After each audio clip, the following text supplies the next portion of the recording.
জামাত ইসলামী করার কারণে এটি বেশি অপরাধ কেন, এটি রিয়াজ ব্যাখ্যা দিয়েছে।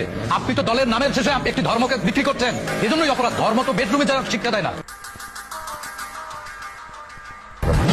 ধর্ম তো নাবালিকা কোনো শিশুকে অ্যাবিউজ করার শিক্ষা দেয় না। আপনি যখন আপনার দলীয় ইডিওলজির সাথে ধর্মীয় ইডিওলজিকে পাঞ্চ করবেন, তখনই আপনি ধর্মের কাছে দায়বদ্ধ, রাজনীতির চেয়েও ধর্মের কাছে দায়বদ্ধ।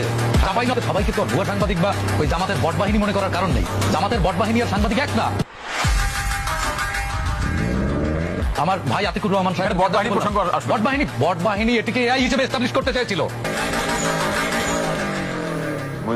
মূলধারার গণমাধ্যম এটিকে সত্যতা সামনে এনেছে দেখে এখন শ্যাম বাঁচি না কুল রাখি, হ্যাঁ শ্যাম রাখি না কুল রাখি আগে মনে করবেন। আগে তো গেছে এনসিপি মায়ের চিকিৎসা করাবে, এজন্য এমপির সুপারিশ আনতে গেছে। সুপারিশ যে বেডরুমে করতে হয় এটা তো আমরা জানতাম না এর আগে। এই ভিডিওটি সামনে এসেছে পরেই তো দেখলাম যে সুপারিশ হয় বেডরুমে, বেডরুমের সুপারিশে সবুজ কালি হয়।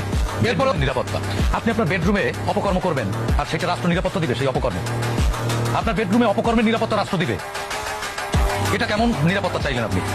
আমার প্রিয় ভাই ব্যারিস্টার রাসেল তিনি বললেন যে তিনি এই বিয়ে করে কোনো অপরাধ করেননি। হ্যাঁ, অপরাধ করেননি, বিয়ে কোনো অপরাধ না। বয়সের ব্যবধান 80 বছর হলেও অপরাধ না। আইনগতভাবে আমিও বলছি আইনগতভাবে অপরাধ না। কিন্তু অপরাধ তখনই যখন কাবিননামায় 17 জুনের কাবিননামায় ওই নারী বিবাহিত, 21 জুনের বায়োডাটায় সচিবালয়ের বায়োডাটায় ওই নারীকে অবিবাহিত উল্লেখ করা হয়। তখন দুইটি জিনিসই ভুয়া প্রমাণিত হয় এবং এটি একটি অপরাধ। তখন দুইটি আপনার কোন আইন এটিকে অপরাধ বলবে না?